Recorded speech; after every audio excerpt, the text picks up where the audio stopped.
Say hello to my little friend. Do you know what a yabby is? I didn't know what a yabby was either. But this, my friends, is a yabby pump, and it's going to pump us some yabbies. Let's go fishing.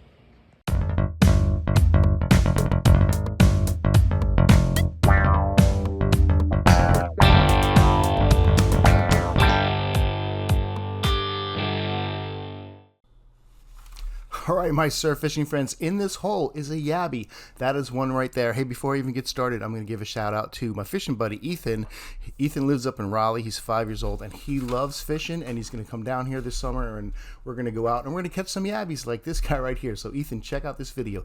If you don't know what a yabby is, you are in good company. I had no idea what a yabby was either. Actually, yabby might be the Australian name. What I've heard commonly called around here is a ghost shrimp, and this is a ghost shrimp pump. Now, I bought this online, but there are instructions out there for you to make one.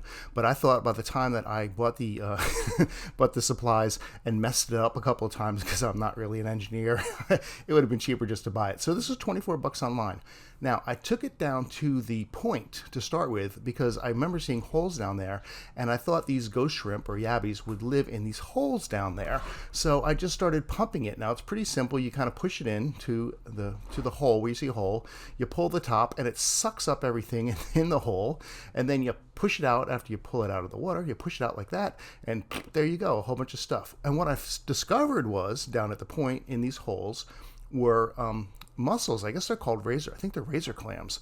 They're these long cigar shaped, maybe hot dog bun shaped little mussels that live in the water. Here's one right here. I just got that one out, and I was like, all right, well, maybe there aren't any ghost shrimp on Oak Island. Maybe, and I never saw one, and I talked to people about it, and they were like, I don't know what you're talking about. So I thought, well, maybe these holes are just these razor clams.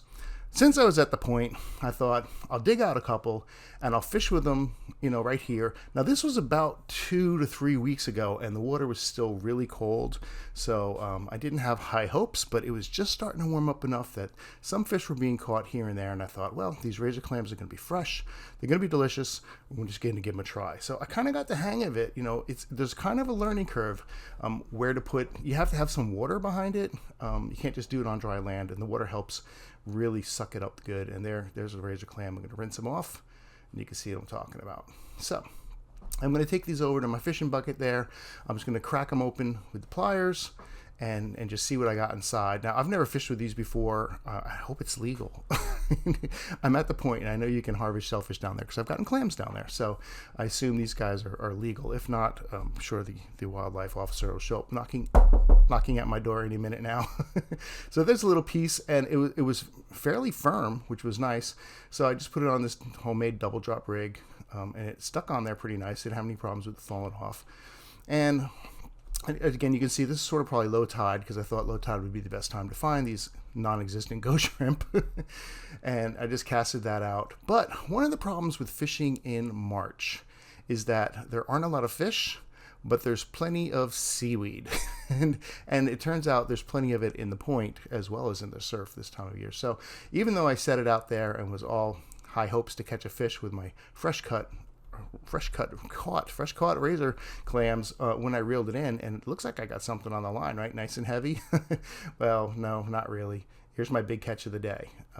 Nice big lump of seaweed. So I had to wait 2 weeks because the next week, last weekend, was really terrible weather. It rained. So I ended up going down to the beach, and I noticed at the beach I saw the holes, and I thought, well, maybe the razor clams are here too. So my first attempt was on the dry land, and you can see I didn't get a whole lot in that pump right there. I'm pumping it here. Now that's a little better squirt, so if there was anything in there, I might have gotten it. But I tried it here, and again, no success. And I think I didn't realize at the time, I said there's a learning curve to figure out what these things are. They might just be a little further out. Again, low tide. This is actually on 10th Street. And I'm looking, but I'm not finding anything. And then I went out in the water, and I noticed some of the holes kind of squirted out sand after the tide went up and covered them up. So I'm like, something's got to be in there. So I'm like, I'm going to find this thing. I pumped it 4 or 5 times. I'm desperate. I'm like, there's got to be something here. I'm like, come on. And then to my surprise, I saw it floating. Oh my gosh, can you believe it? It was a yabby, my first yabby. And that's it. Now, is that a scary looking thing? They're about 3 or 4 inches long. They're orange and soft in the middle. They got a shrimp tail, and they got basically what looks like a fiddler crab head, like one big fiddler crab claw. So it's like this hybrid. Now I got the hang of it. I knew to look in the water, and it sucked better, and I could pull them out. So now I was in business. So here's one, and again, here's my measuring stick so you can see how big it is. And look at that big front claw. Is that crazy? These things are scary as all get out. Like, I was a little bit scared when it first came out. I was like, I didn't want to pick it up. But it seems like they move really quick in the sand, but on the land, they can't even move at all. So I was like, how am I going to hook this thing on? So I thought like a shrimp. I just put it through the tail and try to like just, put the hook through the body like you would a shrimp.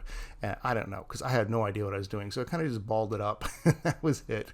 And what I discovered was when I cast it out that it came back with nothing on the hook. Basically, I have it here ready to go. I got 2 yabbies, and I cast it and nothing. Like, it would fly off the hook. So that was a little bit disappointing. But when I could get it to stay on, and rarely a little piece would stay on, I tried to cut it, get different pieces. They're really effective at getting fish. And it's like as soon as it hits the water, boom, you got a fish. So with the one little piece I had left over, I got a whiting. And of course, whiting are slippery. I always drop them. That's drop number 1. There's drop number 2. Let's see if I can show you the fish here. There's drop number 3. I mean, why are whitings so slippery? I don't drop any other fish. So I measured him, and he wasn't quite a foot. And I like to keep him a little bit bigger and chunkier than that. This one's going back. He can grow up a little bit bigger. We're going to make some soup out of him next time. So then I had the idea how to do this. So I came back the next day, and I wore my waders this time so I could get out there a little bit further, and I was real successful. Like, I got this guy in like one pump. I'm a beast master at it. And if I told you that, you were in good company. If you haven't heard of yabbies or ghost shrimp, believe me, here you go. I'm showing a couple people, and they're like, wow, that's crazy. She's like, wow, that's absolutely nuts. Like, no one knows they live like a couple inches under your feet. They've been there all summer long, I guess. So here's another one right here. Now, I did notice, like I said, that these things fly off the hook. So I ordered this stuff, which is called Miracle Thread. And it is like elastic, stretchy thread. Now, this was a great idea because up till this point, I had lost, with the exception of that one whiting, every piece of yabby I had thrown. It just flew off the hook. They're so soft in the middle. Again, I had no idea how to put this thing on the hook. I just knew I was going to use some of that Miracle Thread, and I was just going to wrap it around until the stupid thing stayed. So again, I tried to do it like a shrimp, tried from the top this time to come down into the hard part. And really what I found is the fish don't really care about the top with the big claw, and they don't care about the tail because it's really just all shell. They want the icky gicky mooey part in the middle. So here's my thread attempt the first time. I didn't realize, like, you don't need a very big piece because it stretches so much that you can just kind of like keep wrapping and wrapping and wrapping and wrapping. With like a 3-inch piece of thread, you could wrap it like 100,000 times.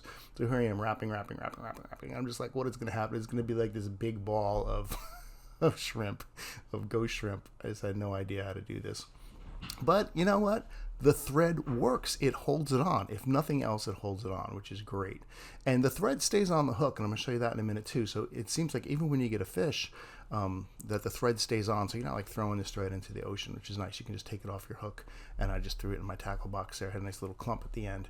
So, I mean, as soon as that yabby hit the water, boom, whiting was on. I mean, I'm not sure if this, I had waited out a little bit and cast, and before I even came back and had put it in the sand spike, before I put the rod back in the sand spike, the fish was already on. It was like seconds. Now, he's not huge, and maybe I could have caught on a piece of shrimp, but the timing was what was so impressive with it. Like, as soon as I dropped it in the water, boom, he was on. Now, here's the hook. And you can see the string stays on there, and actually it's kind of really hard to get off. Like, I'm tugging and tugging trying to get it off. Might need like a little, maybe like a nail trimmer or something to be able to get that off a little easier, but I did take it off. So here is what I finally discovered. They only like the middle mushy part. So what I did is I decided to hook it with the tail hanging off, the head hanging off, and the hook right in the mushy part. And then I took a little less thread this time and just tried to tie it on. So just, oopsie, I don't want the tail. I just want the mushy part on the hook. So this way, if they bite at it and they rip off the tail, fine, who cares? They rip off the head, who cares? They get the mushy part, they're getting the hook in the mouth. And that's what I was going for. So I got that on. I used a little less thread this time. It's like a learning curve for everything with this stuff. And I just figured I got to wrap it all on there, right? So here it is. I used less. I'm telling you, I used less thread. Wrap. All right, so I pop that off, and that's good to go. And again, as soon as it hits the water, boom, a hit. So here comes my next whiting right here, and this one's a little bigger, a little bit more impressive. So I was happy. I was happy with the whole ghost shrimp yabby experience and how effective it was. There was a single problem with this whole experience, and you can kind of see it's coming. The tide was going out, and as it was going out, we were picking up little pieces of seaweed, and you can see some there on my rod. But it wasn't obnoxious like it had been at the point earlier in the day. But then the tide turned, and there you go. You can see this guy's just under a foot, and I'm like, he can get bigger. I can catch a bigger one than that. So, but again, I dropped him. He actually landed inside my waders, and then I got him. I dropped him again. Why are whiting so slippery? Why can I not hold on to this fish? So I carried him upside down so he'd stop wiggling. I thought, well, maybe like an alligator. If you turn him upside down, they won't move so much. So finally, he got back in the water. Anyway, the tide started coming back in, and here's what started happening. The seaweed was just getting so obnoxious. So you like cast it out, and even though you could get a hit right away, if you didn't get a hit right away, it just got wrapped up in seaweed. And I'm just like, now, I do know a secret for making this not happen, and I'll put a link. If you look up there in the top right-hand corner, I'll put a link to the video of how I get around that. But anyway, I kind of gave up at that point, but I'm going to be back out there and fishing with some more yabbies. And here's just a close-up look of one swimming around there in the water. Now, here's the big secret. Even though this was a whole lot of fun and it was effective as far as the how fast they hit the yabbies, you can catch a fish with a piece of frozen shrimp. The day before, I caught this 15-inch whiting with a piece of frozen shrimp I got from Publix. So let's get out there. Let's go fishing.